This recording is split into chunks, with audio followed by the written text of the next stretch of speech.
शिवाजी, छत्रपति शिवाजी महाराज की, छत्रपति शिवाजी महाराज की जय भवानी, जय भवानी, जय भवानी। आप सबका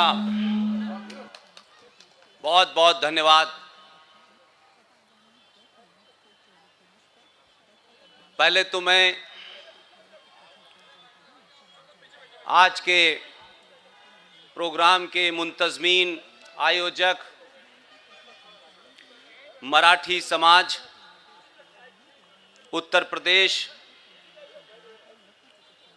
इसके अध्यक्ष कर्ता धर्ता उमेश पाटिल साहब को मुबारकबाद देता हूं। हजारों किलोमीटर दूर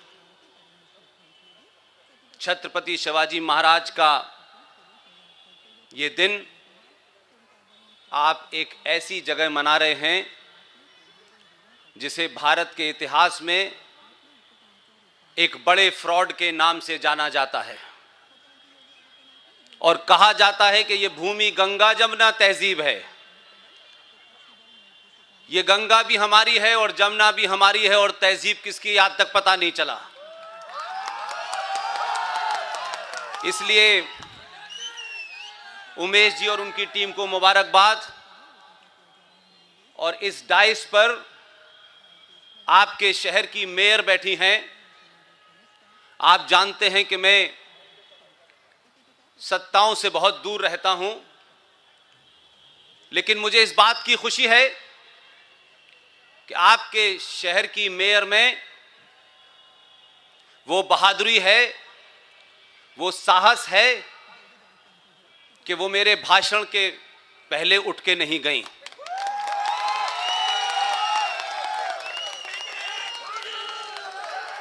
ये बात मैं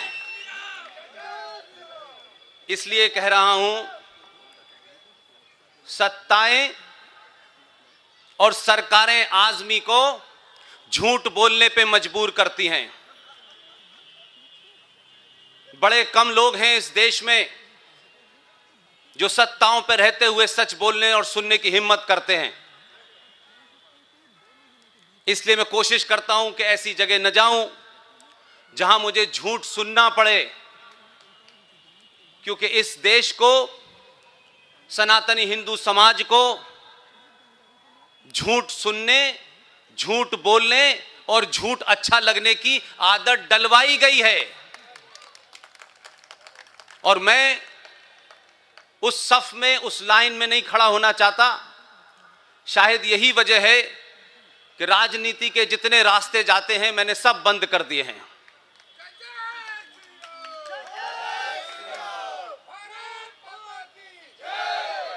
छत्रपति शिवाजी महाराज के इस जयंती समारोह में छत्रपति शिवाजी महाराज क्या थे, उन्होंने क्या क्या किया, वो इतिहास में भी दर्ज है। मुझसे पहले कुछ पूर्व वक्ताओं ने कुछ बातें कही, उन्हें करेक्ट कर देना चाहता हूं। इसलिए यह कहा गया कि शिवाजी महाराज सेकुलर थे।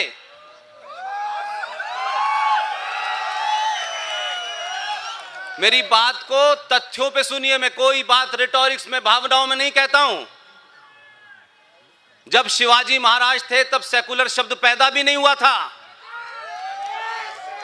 लेकिन सत्ताओं की बीमारी यह होती है कि राजनीतिक स्वार्थों के लिए आप ऐतिहासिक पुरुषों के लिए कैसा इस्तेमाल करते हैं।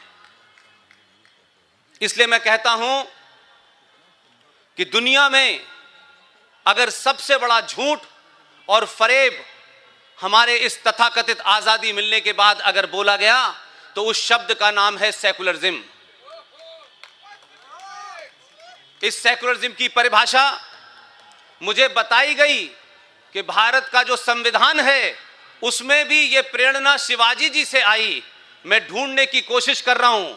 मैंने 3-4 साल पहले अपने नौकरी को छोड़ा और ये राजनीतिक लेवल पे सत्ताओं को खुश करने के लिए जो आप जब झूठ बोलते हैं तो आपके निजी स्वार्थ पूरे होते हैं, लेकिन राष्ट्र का स्वार्थ समाप्त हो जाता है। मेरे लिए राष्ट्र बहुत बड़ा है, किसी का निजी स्वार्थ बिल्कुल भी कोई बड़ा नहीं है, वो कोई कितना भी बड़ा हो। इसलिए सेकुलर शब्द यूरोप की कल्पना से आया। यूरोप के अंदर जो उस वक्त के किंग हुआ करते थे, राजा हुआ करते थे, वो चर्च से चला करते थे।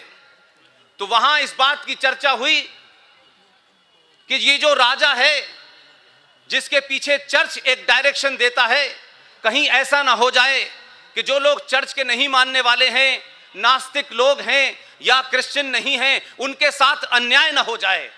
लिहाजा राजा का कोई मजहब नहीं होगा, राजा सेकुलर होगा। ये वहां से कल्पना चली, लेकिन भारत का इतिहास हजारों साल का ये बताता है कि भारत में हजारों संस्कृतियां आई, यहां आक्रांता आए, हर मजहब के आए, इस्लामिक आक्रांता भी आए, ईसाई आक्रांता भी आए। उसके बावजूद भी भारत की धरती ने कभी उनके मजहब के नाम से उनके साथ डिस्क्रिमिनेशन नहीं किया। यहां के समाज में, यहां के समाज की रगों के अंदर सेकुलरिज्म बहुत पहले से बहता है, जब दुनिया को सेकुलरिज्म की कोई कल्पना भी नहीं थी। लिहाजा आज इस जयंती पर जो भी युवा यहां मौजूद हैं, विश्वविद्यालय में हैं, छात्र हैं, उनकी बड़ी जिम्मेदारी है कि जो झूठ और पाखंड आपके साथ किया गया है, आप सिर्फ इतना ही करें कि छत्रपति शिवाजी महाराज को पढ़ते वक्त ये मान के चलें कि 712 में राजा दाहिर के बाद अगर कोई हिंदू राजा आया था, उसका नाम था छत्रपति महाराज शिवाजी। इसलिए उसको किसी रंग में और राजनीतिक स्वार्थ के लिए उसके ऊपर नए नए कपड़े ना पहनाएं। इस सेकुलर शब्द का जब भारत की संविधान बन रहा था, दिसंबर 1948 में जो संविधान सभा के अंदर जितनी भी डेलिब्रेशन चल रहे थे, तब भी किसी साहब ने सेकुलर शब्द की बात कही थी। उस वक्त संविधान सभा में जब सेकुलर शब्द पे डिबेट आई, तो एक महान नेता ने खड़े होकर के कहा कि भारत की संस्कृति, हमारा सनातन किसी सेकुलर शब्द का मोहताज नहीं है। भारत की धरती में अनेक लोग आए, अनेक लोग बसे, उन्होंने अपने धर्मों मजहबों के हिसाब से अपने रीति रिवाज किए, लेकिन कोई डिस्क्रिमिनेशन नहीं हुआ। लिहाजा भारत के संविधान में किसी सेकुलर शब्द की आवश्यकता नहीं है। और ये जो हम भारत का संविधान बना रहे हैं, ये भारत सरकार कैसे चलनी चाहिए इसलिए बना रहे हैं। भारत का समाज कैसे चलेगा ये संविधान तय नहीं करेगा। इस डिबेट के बाद जो ओरिजिनल संविधान है, जिसको छुपाया गया, जिसको मिटाया गया, जिसको फाड़ के उसमें से कुछ पन्ने निकाल दिए गए, उस संविधान को, जो बाबा साहब अंबेडकर का संविधान था, उसे सन 1976 में कुछ राजनीतिक स्वार्थियों ने, सत्ता के लोभियों ने, और उस वक्त अपनी सत्ता को बीच में बनाए रखने के लिए कुछ लोगों का उन्हें वोट चाहिए था। इसलिए रात के अंधेरे में जब देश के तमाम नेता और बुद्धिजीवी जेल में थे, यकायक मैडम इंदिरा गांधी ने भारत के संविधान के प्रियम्बल में आपने सोशलिज्म और सेकुलरिज्म का शब्द डाला। और उससे बड़ा अपराध क्या किया जो आज भी जारी है। इसलिए मैं कहता हूं, शब्दों का चयन, शब्दों का उच्चारण बहुत महत्वपूर्ण होता है। और जो लोग उर्दू जानते हैं, क्योंकि लखनऊ शहर है, कैप्टन सिकंदर रिजवी जो हिंदू राष्ट्र शक्ति के संस्थापक हैं, मैंने सुना है वो भी यहां आए हुए हैं। उर्दू में बहुत छोटी सी बात है, शब्द का अनर्थ कैसे होता है। जिन लोगों ने उर्दू पढ़ी है वो इस बात को जानते हैं। अंग्रेजी में जिसे डॉट कहते हैं, उर्दू में उसे नुक्ता कहते हैं। अगर नुक्ता ऊपर लगा हो तो खुदा होता है, और नुक्ता नीचे उतर जाए तो जुदा हो जाता है। इसलिए ध्यान रखें, शब्दों के साथ खिलवाड़ न करें अपने राजनीतिक स्वार्थों के लिए। 76 में सेकुलर शब्द आया, उसका ट्रांसलेशन किया गया उस वक्त के सबसे बड़े विद्वान जनाब एलएम सिंघवी साहब बहुत बड़े विद्वान थे, उनसे कहा गया कि सेकुलर शब्द का आप ट्रांसलेशन करें। मैडम इंदिरा गांधी ने यह काम उन्हें सौंपा। तमाम दुनिया भर की डिक्शनरी पढ़ने के बाद उन्होंने कहा सेकुलर शब्द का हिंदी में अगर कोई ट्रांसलेशन है तो पंथ निरपेक्ष होगा, धर्मनिरपेक्ष नहीं हो सकता। लेकिन हमें और राजनीतिक शक्तियों को और पार्टियों को और विचारधाराओं को अपने स्वार्थ के लिए झूठे नारे गढ़ने का बड़ा शौक है। और एक समय था जब लोग राजनीतिक लोगों की तरफ ही देखते थे और ये मानते थे कि राजनीतिक लोग जो बोलते हैं अच्छा और बहुत महान बात बोलते होंगे। लेकिन हुआ ये कि मैडम इंदिरा गांधी इस बात के लिए तैयार नहीं हुई और उन्होंने उसका ट्रांसलेशन धर्मनिरपेक्ष करवाया। और एलएम सिंघवी साहब ने अपनी किताब में लिखा कि मैडम इंदिरा गांधी, अगर भारत धर्मनिरपेक्ष हो गया तो हाहाकार मच जाएगा, अनार्की मच जाएगी। राजा का धर्म होता है, राजा का मजहब नहीं होता। लिहाजा धर्म और मजहब में जमीन आसमान का फर्क है। इसीलिए हमारे यहां कहा जाता है सारे धर्म बराबर हैं। यह सबसे बड़ा तीसरा झूठ है। धर्म सिर्फ एक ही है। हजारों हजारों साल से, जब से ये सृष्टि उत्पत्ति में आई है, ये कायनात, ये यूनिवर्स आई है, तब से लेकर के आज तक और हजारों साल जब तक पता नहीं कब तक ये धरती रहेगी, तब तक एक ही धर्म था, एक ही है, एक ही रहेगा। जिसे सत्य सनातन कहते हैं वही एक धर्म है। मजहब और धर्म का फर्क समझिए। हमारे संस्कारों में धर्म दायित्व को और ड्यूटी को कहते हैं। एक पिता का पुत्र के प्रति क्या धर्म होना चाहिए, एक पत्नी का पति के प्रति क्या धर्म होना चाहिए, एक बेटी का मां के प्रति क्या धर्म होना चाहिए, इसे धर्म कहा जाता है। मंत्रों का उच्चारण और घंटा बजाना धर्म नहीं होता। लिहाजा हमें कंफ्यूज किया गया। जितने भी मजहब हैं, दुनिया में जितने मजहब हैं, उनकी कोई किताब है, उनका कोई पैगंबर है। वो किताब कभी पैदा हुई है, वो पैगंबर कभी पैदा हुआ है। इसलिए मैं बार बार एक बात कहता हूं कि सनातन का न कोई किताब है, न वो पैदा हुआ है, और जो कभी पैदा नहीं होता वो मर नहीं सकता। जो किताबें पैदा हुई हैं, जो पैगंबर पैदा हुए हैं, उनकी कोई ना कोई डेट होगी जब वो समाप्त होंगे। अकबर ने भी एक मजहब चलाया था, पता चला कहां है? वो दीन के इलाही के पास पहुंच गया। इसलिए धर्म और मजहब में फर्क करना सीखें। इसलिए मैं बात कहता हूं कि आज 2021 के दौर में भारत के युवा के पास एक ऐसा हथियार है कि आप कितना भी पाखंड और झूठ बोलेंगे, आप डाइस से उतर के नीचे जाएंगे, इससे पहले वो युवा बता देगा कि ये जो आदमी बोल रहा था क्या सच था क्या गलत था। 5 मिनट में उसके पास सारी चीजें आ जाएंगी। इसलिए आज के युवा को झूठ और भटकाया नहीं जा सकता।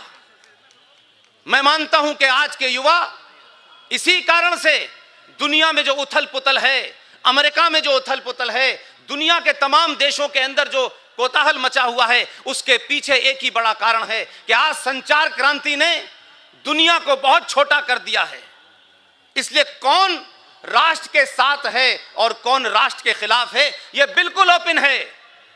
लिहाजा एक और हमारे राजनीतिक लोगों ने बहुत दिन तक यह नारा चलाया, मजहब नहीं सिखाता आपस में बैर रखना, हिंदी है हम वतन है हिंदुस्तान हमारा।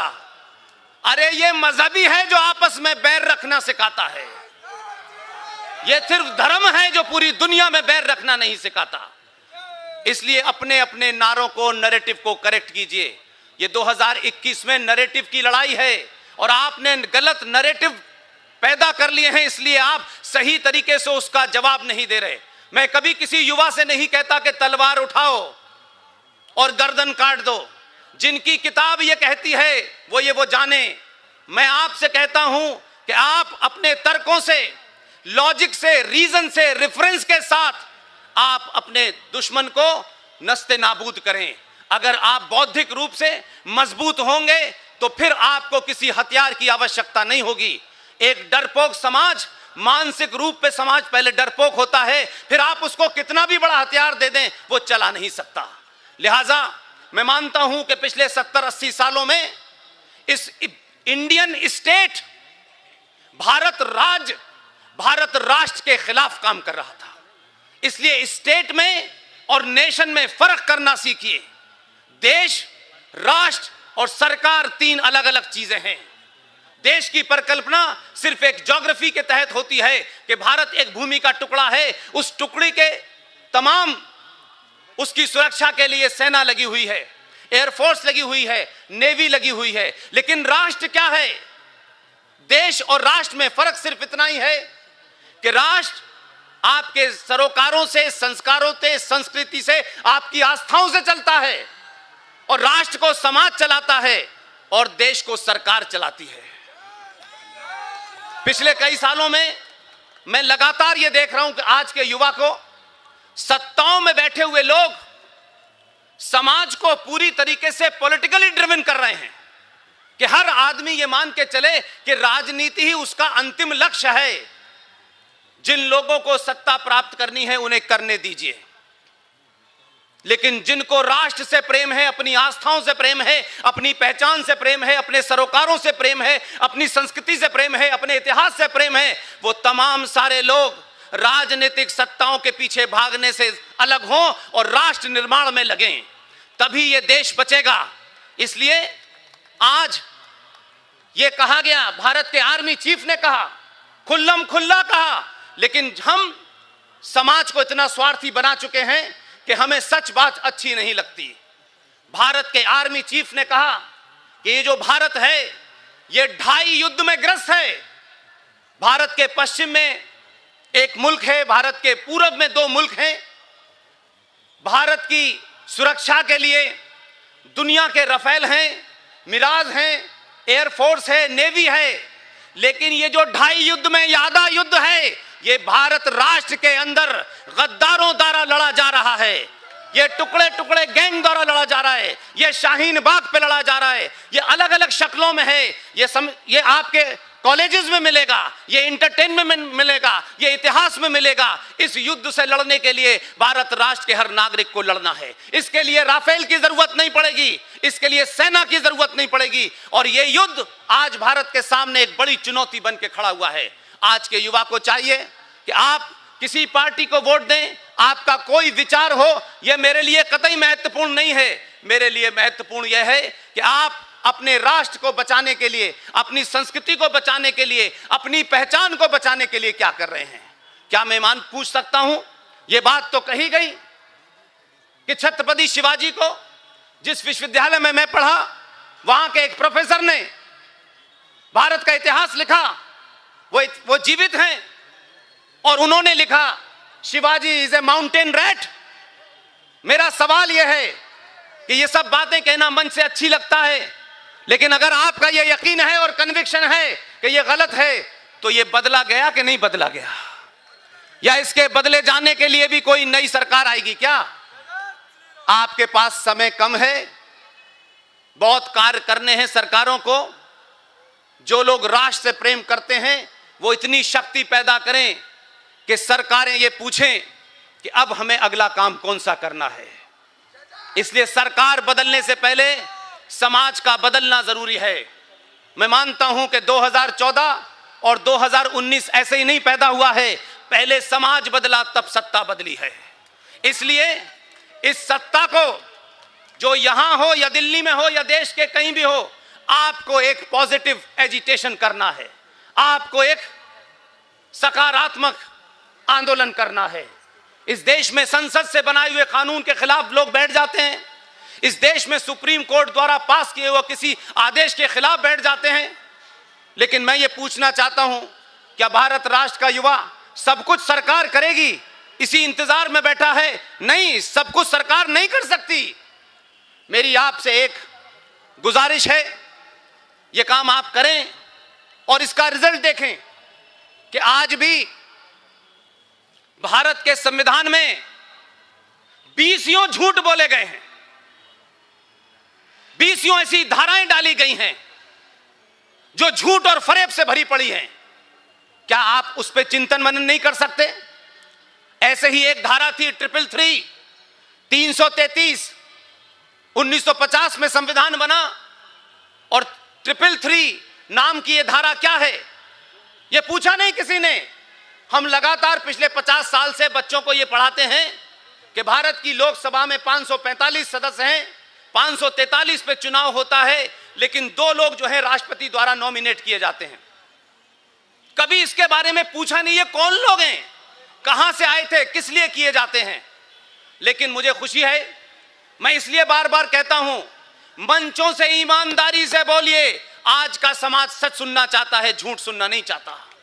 यही वजह है कि 2 साल पहले नासिक के अंदर इस मुद्दे को उठाया गया कि आखिर ये 333 नाम की धारा किस काम की है और क्यों डाली गई है। तब पता चला कि भारत जब यहां पे तथाकथित तौर पे आजाद हुआ, क्योंकि आजादी का कोई डॉक्यूमेंट भारत के आर्काइव में नहीं है, ना लंदन की लाइब्रेरी में है। ये भारत 1947 को ट्रांसफर ऑफ पावर हुई थी, आजादी नहीं मिली थी। लेकिन आप सोचिए कि वो ताकतें जिसे आप कहते हैं ये ब्रिटिश शासन था, मैं कहता हूं उस नैरेटिव को बदलिए।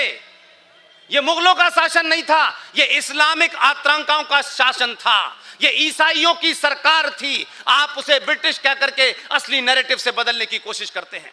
वो यहां से जाने लगे, जो ब्रिटिशर भारत में रह गए, जिनकी भारतीय महिलाओं से शादी हुई और वो यहीं उनकी संतानें उत्पन्न हुई, उन भारतीय महिलाओं से उन अंग्रेजों की उत्पन्न होने वाली संतानों को एंग्लो इंडियन कहा गया।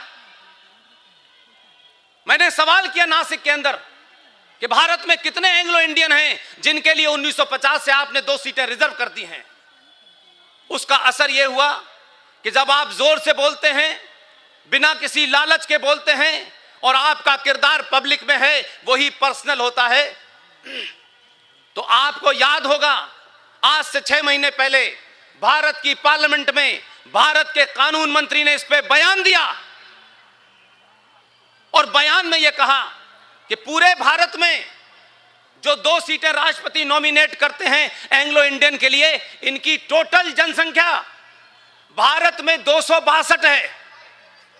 मात्र 262 लोगों के लिए 2 सीटें राष्ट्रपति नॉमिनेट करते हैं। भाई अंग्रेज चले गए, जो यहां रह गए थे, उनसे उत्पन्न होने वाली संतानों का भी अब कोई वंश नहीं मिलता, लेकिन ये किस खुशी में 2 सीटें दी जाती हैं। भारत में हजारों समाज ऐसे हैं जिनकी गिनती लाखों में है, उनके रिप्रेजेंटेशन के लिए इन सीटों को बांट दिया जाए। लिहाजा इतिहास को पढ़िए, अपने सरोकारों को जानिए। मैं मानता हूं कि आप देखें कि संविधान को लेकर के बहुत चिंता है। आप एक आंदोलन करें, पूरे देश में करें, किसी सरकार के खिलाफ नहीं होगा, क्योंकि आप राष्ट्र के हित में यह आंदोलन करेंगे। मैं मानता हूं कि सरकारें जो होती हैं उनको भी समाज का डर होता है, सरकारें भी जानती हैं कि समाज क्या चाहता है। और आपने इस एक्सपेरिमेंट को 2014 में देखा और 2019 में देखा, और यही दबाव था कि सरकारों को लग गया कि हमको चुन के जिन्होंने भेजा है वो सड़कें बनाने के लिए नहीं भेजा है, पार्क बनाने के लिए नहीं भेजा है। इस बार उनको समझ में आ गया कि हमें चुन के जिन्होंने भेजा है राष्ट्र निर्माण के लिए भेजा है, इस राष्ट्र के सामने जो खतरे हैं उनको खत्म करने के लिए भेजा है। और आप ही का दबाव था कि सरकार, दिल्ली में बैठी हुई सरकार को इस बात का एहसास था कि 2019 में उसको 283 से 303 सीटें क्यों दी हैं इन सनातनी हिंदुओं ने। उनको पता था, इसीलिए उन्होंने वो कर दिखाया जो भारतीय संसदीय इतिहास में पहली बार हुआ। इसलिए मैं कहता हूं कि आप ऐसे लोगों को चुनें जो आपकी आकांक्षाओं को, आपके मुद्दों को, इस राष्ट्र के बचाने वाले मुद्दों को पास करने के लिए वो अपना सारा दिमाग लगाएं। धारा 370 हटी, 35A हटा। आप जानते हैं, ये बात मैं सार्वजनिक मंच से इसलिए कह रहा हूं कि आपको इस बात का खुशी होना चाहिए कि जब आप पिछले 70 सालों से सरकारें चुनते थे तो कोई ब्राह्मण के नाम पे चुनता था कि 2 मंत्री हो जाएं, 2 ठाकुर हो जाएं, 2 दलित हो जाएं, कुछ यादव आ जाएं। आपने आज तक सनातनी हिंदू होकर के वोट दिया ही नहीं था, इसलिए वही सरकारें बनी। और जब आप 2014 में बदले, 2019 में बदले, तो सत्ता में बैठने वालों को पता चल गया ना ये यादव का वोट है, ना ब्राह्मण का है, ना ठाकुर का है, ये सनातनी हिंदू का वोट है। इसलिए बता रहा हूं मैं, आपकी सामूहिक शक्ति का प्रदर्शन बताता हूं मैं, आपकी सामूहिक शक्ति का असर बताता हूं मैं, कि दिल्ली के अंदर जब धारा 370 हटाई जा रही थी तो बड़े सारे लोगों ने कहा कि इनका तो बहुमत नहीं है राज्यसभा में, तो बिना बहुमत के कैसे हट सकते हैं। लेकिन संसदीय प्रणाली में पहली बार एक बिल को राज्यसभा में ही लाया। इसलिए मैंने कहा बहादुरों को चुनिए, कायरों को मत चुनिए। और जब आप बहादुरों को चुनते हैं तो वो बहादुर जानता है कि उसके पीछे 100 करोड़ सनातनी हिंदू खड़ा हुआ है, इसलिए वो लफ्फाजी नहीं करता, सेकुलरिज्म की परिभाषा नहीं बताता, सेकुलरिज्म की मुलम्मागिरी नहीं करता, और बोलने से पहले ये नहीं कहता यहां कुछ ऐसे लोग बैठे हैं, वहां कुछ ऐसे लोग बैठे हैं, इसका ध्यान रखिए, उसका ध्यान रखिए। ये राजनीतिक लोगों का मुखौटा होगा, पुष्पेन का नहीं है। मैं इसलिए नहीं आया हूं, उमेश जी जानते हैं, उमेश जी जानते हैं, और पूरे देश में जो भी लोग मुझे समझते हैं उनको पता है, कितनी भी कड़वी बात होगी, कोई बैठा हो शब्द वही निकलेगा। आपको अच्छा लगे बहुत अच्छी बात, नहीं अच्छा लगे खुदा हाफिज, कोई दिक्कत नहीं है। मुझे किसी का वोट नहीं चाहिए, मुझे किसी का समर्थन नहीं चाहिए। आपने जब चुना तो आपको अंदाजा होगा इस बात का कि 370 का बिल राज्यसभा में आया, और राज्यसभा में जिस सरकार का बहुमत ही नहीं था वहीं पास पहले हुआ। पूरा देश स्तब्ध है, ये कौन सी कलाकारी है। उसने भी इस संविधान की तमाम धाराओं का, मान्यताओं, परंपराओं का, संसदीय प्रणाली का सदुपयोग किया, और क्योंकि आपका दबाव था इसलिए उसने कहा कि कुछ भी हो जाए, इसी व्यवस्था में से मैं उन लोगों को, जिन लोगों ने मुझे चुन के भेजा है, मैं उनको ये बिल पास करके दिखाऊंगा। 2014 में आपने एक को भेजा था, उसने बड़ा समझाया, छोटे भाई का पजामा बड़े भाई का कुर्ता पहनने वालों को। उसने कहा मेरी बात मान लो, बहुत समझाया कि सब कुछ संविधान से चलेगा, संविधान से ऊपर कोई नहीं होगा, और जिसने भी संविधान से ऊपर होने की कोशिश की फिर वो ऊपर ही जाएगा। लेकिन ये नहीं माने, क्योंकि उनकी 70 सालों में आदत डाली गई है कि हम भीड़ तंत्र से इस देश की सत्ता को डरा देंगे, इस देश की पुलिस को डरा देंगे, इस देश की सेना को डरा देंगे। लेकिन 2019 में आपने उससे खतरनाक को भेजा, और जब ये बात आप करते हैं, इसका साइकोलॉजिकल मैसेज क्या गया, उनको समझ में आ गया कि ये सनातनी समाज जो हर एक से तारीफ की उम्मीद करता है, चाहता है कि हर एक के सामने हम पॉलिटिकली करेक्ट रहें। आपने पहली बार भारत के इतिहास में पॉलिटिकली इनकरेक्ट होना शुरू कर दिया। उसका नतीजा यह निकला कि राज्यसभा में जिस दिन बिल आया तो बिल में वोट डाला गए, बहुत सारे लोगों को समझ में नहीं आया। अपोजिशन का लीडर पीछे मुड़ मुड़ के देख रहा था, कहां गए वो लोग। बहुत देर ढूंढा, उसे पता ही नहीं चला कि लोग कहां गए। और वहां भारतीय जनता पार्टी और उनके जितने भी सदस्य थे वो पूरी गिनती में मौजूद थे। बिल पास हो गया। बिल पास होने के बाद शाम तक किसी को यह समझ में नहीं आया कि राज्यसभा में बीजेपी का बहुमत नहीं था, फिर यह बिल राज्यसभा में कैसे पास हो गया। आपने जिस आदमी को भेजा है भजन कीर्तन करने के लिए नहीं भेजा, आपने जिसे भेजा है उसे मालूम है कि करना क्या है, समझदार है। इसलिए राजनीतिक लोगों से आप साधु वाला, संतों वाला व्यवहार की उम्मीद न करें। यह अलग समाज है। साधु संत राजनीति में जा रहे हैं और राजनीति के खिलाड़ियों से हम कहते हैं तुम्हें संत होना चाहिए। नहीं, राजनीति में चाणक्य जैसा आदमी होना चाहिए, जिसे पता हो क्या करना है। सावरकर जैसी सोच का होना चाहिए, छत्रपति शिवाजी महाराज की सोच का होना चाहिए। उस शख्स ने क्या किया कि 1 महीने पहले संसद की जो व्यवस्था है, उस व्यवस्था में भारत के नए नए चुने हुए, नए नए नॉमिनेट किए हुए मेंबर ऑफ पार्लियामेंट को बीच बीच में कि लखनऊ की नगर पालिका कैसे काम करती है, दिल्ली की नगर पालिका कैसे काम करती है, इसके अध्ययन के लिए कोई स्विट्जरलैंड डेलीगेशन जाता है, कोई नीदरलैंड जाता है। 2 महीने पहले उसने डेलीगेशन की घोषणा कर दी और कहा कि आप लोगों को नीदरलैंड जाना है, वहां पानी कैसे डिस्ट्रीब्यूट होता है इसकी आप स्टडी करके आए। वो भी नए नए थे, उन्होंने फौरन कहा हम जाने को तैयार हैं।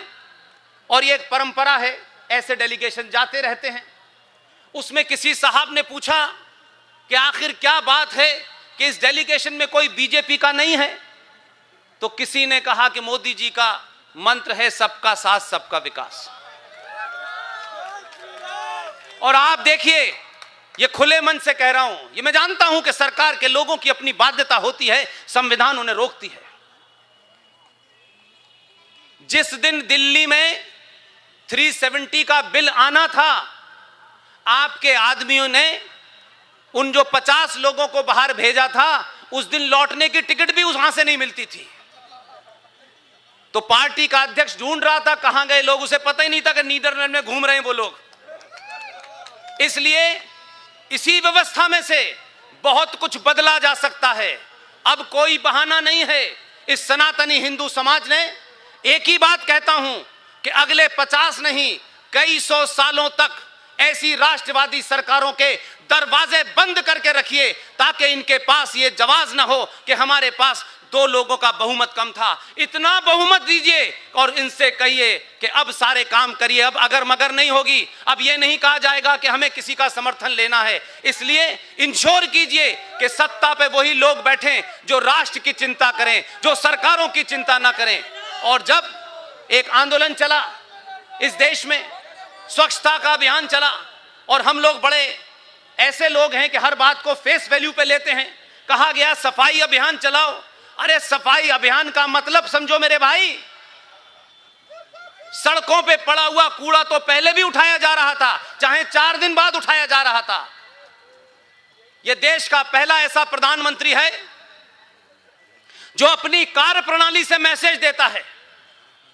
यह चिल्लाता नहीं है, यह एक्शन करके बताता है। जब मैं ये कर रहा हूं, देश का संविधान की शपथ लेके कर सकता हूं, तो तुम एक आम नागरिक हो, तुम्हें तिलक लगाने, चोटी लगाने से क्या प्रॉब्लम है, तुम्हें मंदिर जाने से क्या समस्या है? यह मैसेज कोई नहीं दे सकता।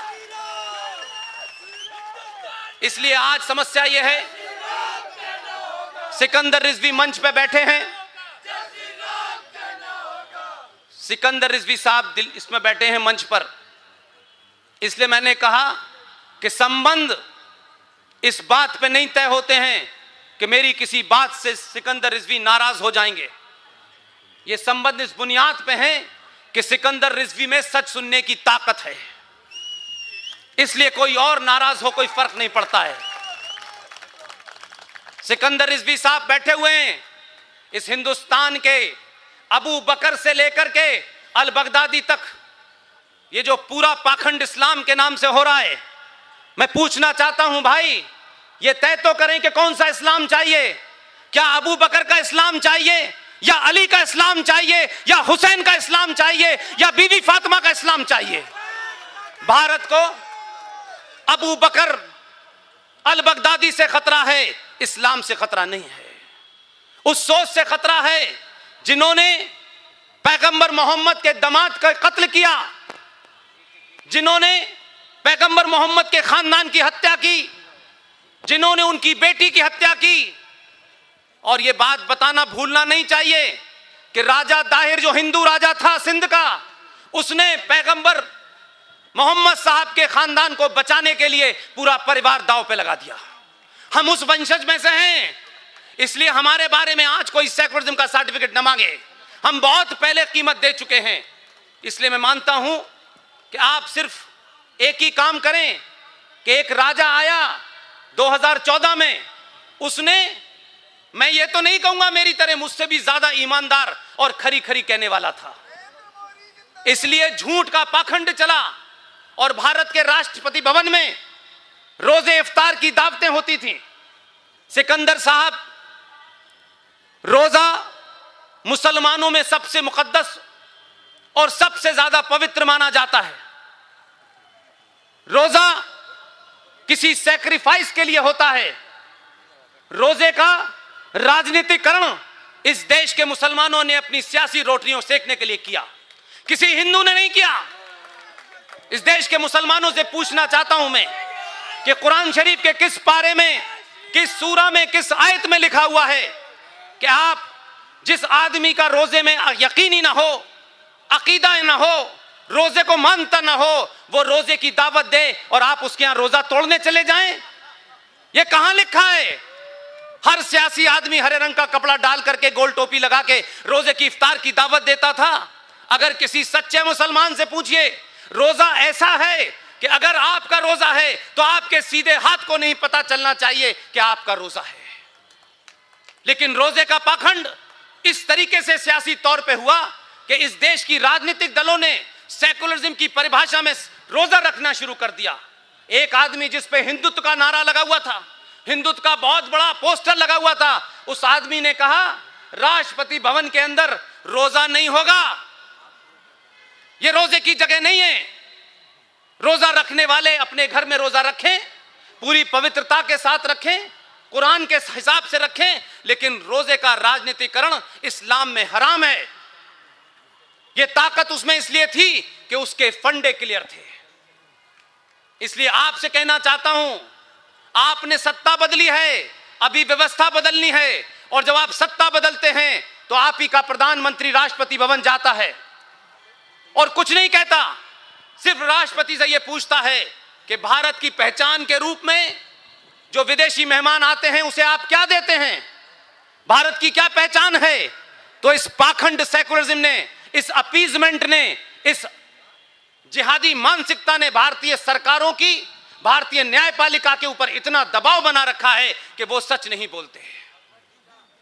और पता चला कि भारत की पहचान, ये जो उत्तर प्रदेश में गंगा जमुना तहजीब का इलाका है जिसका आप जनक हैं, उसमें एक ताजमहल नाम की चीज है। कहा गया कि भारत की पहचान ताजमहल है। इस्लाम में कब्र हराम है, हिंदुओं में भी किसी कब्र को घर नहीं रखा जाता, अस्थियों को घर नहीं रखा जाता। लेकिन एक एजेंडे के तहत भारत का सनातनी हिंदू यह समझता रहे कि ये जो गंगा जमुना तहजीब है, ये जो ताजमहल है, ये हमारी विरासत है। अब लोग कहते हैं कि ताजमहल मोहब्बत की निशानी है। अब ये मोहब्बत की निशानी है या तकलीफ की निशानी है मुझे पता नहीं, लेकिन भारतीय जनमानस को बताया गया, अच्छा खासा युवा ठीक ठाक शादी करता है, अपनी लड़की से जिससे उसकी पहचान होती है उससे शादी करता है, बड़ी दोनों में मोहब्बत होती है। लेकिन मैं पूछना चाहता हूं मेरे युवा दोस्तों, शादी करने के बाद ताजमहल दिखाने अपनी बीवी को क्यों ले जाते हैं? वो बेचारी समझ ही नहीं पाती ये दिखाने क्यों लाया है, उसकी समझ नहीं आता। कहते हैं देखो कितना अच्छा ताजमहल, वो भी पूछती है तुम भी बनवाओगे? अगर दुनिया में एक पति की अपनी पत्नी के प्रति अगर मोहब्बत की कोई निशानी है, दुनिया में कह रहा हूं मैं ये बात, तो आप जाइए साउथ में राम सेतु को देखिए, जाकर के उस राम सेतु को देखेंगे। मर्यादा पुरुषोत्तम राम की पत्नी का अपहरण करके श्रीलंका ले जाया गया। यह कहानी मुझे सुनानी नहीं है, लेकिन मुझे सिर्फ इतना ही बताना है कि उस पत्नी को वापस लाने के लिए पुल बनाया। तमाम जो उस समय जंगल में लोग थे सबसे मिलकर पुल बनवाया। अपनी पत्नी को लेने गए, सोने की लंका थी, वहां से 10 ग्राम सोना लेके नहीं आए, वापस आए उन्हीं वानरों के साथ अयोध्या में दिवाली मनाई, किसी का हाथ नहीं काटा जो ताजमहल बनाने वालों का काटा गया था। इसे कहते हैं प्यार की निशानी। इसलिए अपने नैरेटिव को बदलिए, अपने स्लोगन्स को बदलिए। जब स्लोगन बदलेंगे तो आपके घर में तस्वीरें बदलेंगी। ये कायरों की तस्वीर आपने लगाई रखी है, इसीलिए समाज में कायर लोग पैदा होते हैं। आप नहीं चाहते कि आपके देश में छत्रपति शिवाजी पैदा हो, सावरकर पैदा हो, सुभाष पैदा हो, स्वामी विवेकानंद पैदा हो, आप नहीं चाहते। लेकिन अगर आप ये चाहते हैं तो आप अपने घर के कैलेंडर को बदल दीजिए और सच सच बताइए कि भारत के संविधान में, अंबेडकर के संविधान में, जिस संविधान की दुहाई बहुत दी जा रही है गली गली मोहल्ले मोहल्ले, अंबेडकर के संविधान में अंबेडकर की सहमति से 22 चित्रों को डाला गया।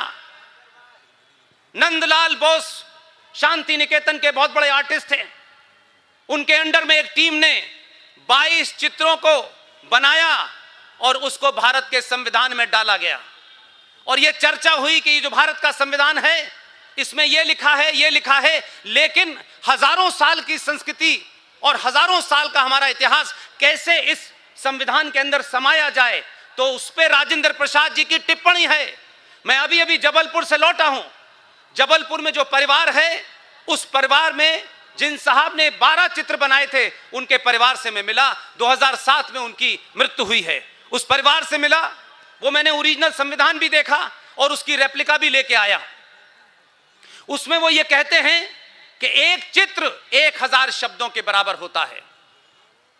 मैं पूछना चाहता हूं, जब सर्वसम्मति से बी.आर. अंबेडकर के कहने के बाद जब उन 22 चित्रों को भारत के संविधान में डाला गया, तो क्या अंबेडकर कम्युनल थे?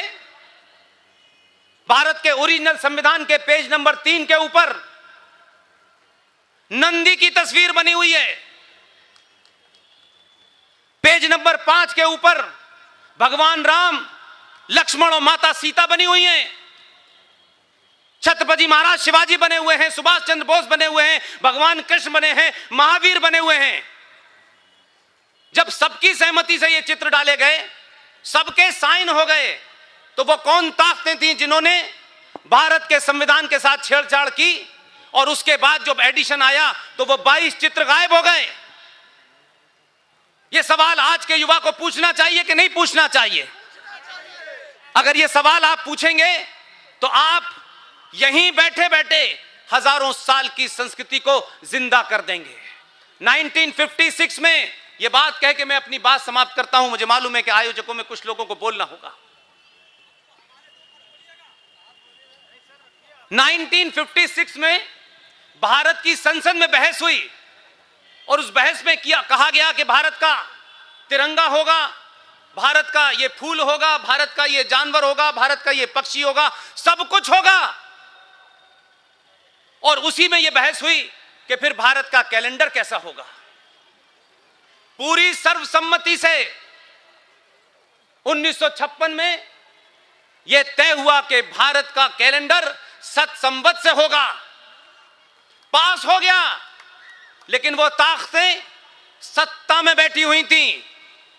आपने जब 59 में, आप कंटिन्यू रखें, किसी को नहीं बोलना, सब आप बोलेंगे, आप ही को सुनने के लिए सभी बैठे हैं, दर्शक हम सब लोग। ये बड़ा डिफिकल्ट काम है। बोले कि आपको ही सुनना है, किसी और को नहीं सुनना, ये जाती होगी।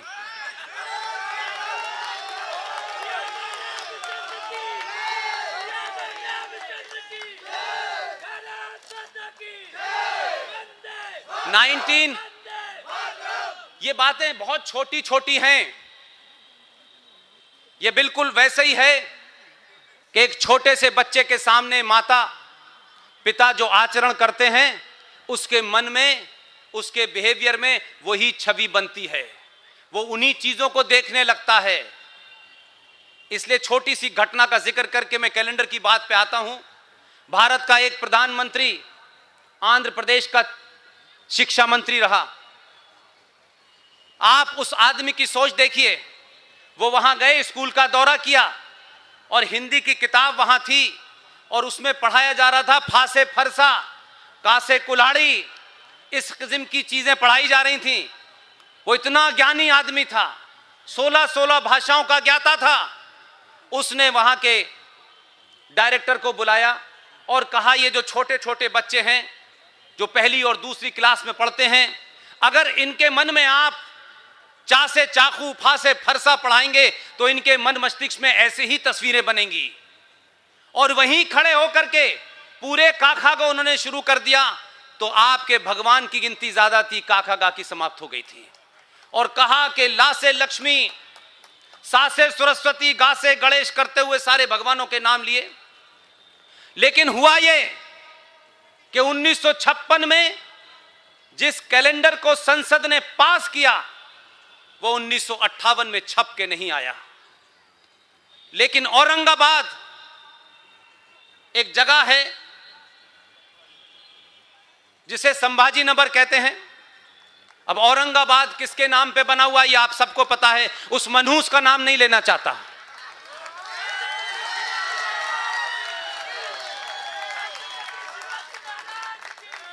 औरंगाबाद में 80-80 साल के दो बुजुर्ग, उस कैलेंडर को बनाने के लिए पैसा नहीं था उनके पास। A4 साइज पे हाथ से वो कैलेंडर बनाते थे और 5 पैसे और 10 पैसे में बेचते थे। किसी प्रोग्राम में दिल्ली से मेरी उनसे मुलाकात हुई, उन्होंने मुझे यह व्यथा बताई। मैंने उनसे कहा कि मैं पूरी कोशिश करूंगा कि यह कैलेंडर अब आपको हाथ से न बनाना पड़े। मैंने अपने कुछ मित्र जो बाहर थे, मैंने उनसे कहा कि मैं नौकरी छोड़ चुका हूं, मेरे पास तो कोई पैसा नहीं है, आप इनकी मदद करें। आप अगर ईमानदारी से किसी इशू को उठाएंगे, आज के युवा से कहता हूं, राजनीति के पीछे मत दौड़िए, इतनी ताकत पैदा कीजिए कि राजनीतिक आपके पीछे दौड़ें। इस ताकत को बनाइए। उन्होंने कुछ पैसा उन लोगों के अकाउंट में भेजा और भारत का पहला सत संवत की डेट का कैलेंडर 2020 में लंबा चौड़ा कैलेंडर छपा। हजारों की गिनती में अमेरिका, न्यूजीलैंड, ऑस्ट्रेलिया गया, भारत में गया। इसलिए हमारे शास्त्रों में लिखा है कि जब आप मंत्रों का उच्चारण करते हैं, जब जोर जोर से मंत्र पढ़ते हैं, तो वो मंत्र इस ब्रह्मांड में जाते हैं, टकराते रहते हैं। यह ध्वनि जो है समाप्त नहीं होती, कहीं ना कहीं टकराती रहती है। अपनी आवाज को बुलंद कीजिए, उन मुद्दों को उठाइए। और उसका असर यह हुआ कि मैंने राज्यसभा में बेहतरीन इंसान हैं, बहुत बड़े विद्वान हैं, मैंने उनसे कहा कि यह कैलेंडर आप ले लें और राज्यसभा में आप इसे उठाएं। जनाब सुधांशु त्रिवेदी जी ने कहा कि मैं इस मुद्दे को उठाऊंगा, वो उठा रहे हैं। लेकिन उससे बड़ी बात क्या हुई, लगातार इस पे बोलते रहे। रिजर्व बैंक ऑफ इंडिया ने अपना नोटिफिकेशन जारी किया कि भारत के किसी भी बैंक में सत संवत की डेट का पड़ा हुआ चेक वापस नहीं होगा। और जब आप लगातार बोलते रहते हैं, इसलिए कह रहा हूं कि आपने गद्दी पे ऐसे लोगों को बिठाया है जिन्हें यह पता है कि यह आवाज बहुत दूर तक जाने वाली है। उसका असर यह हुआ कि लगातार बोलने के बाद भारत के प्रधानमंत्री ने अभी चंद दिनों पहले देश के कुछ खिलाड़ियों को चिट्ठी लिखी।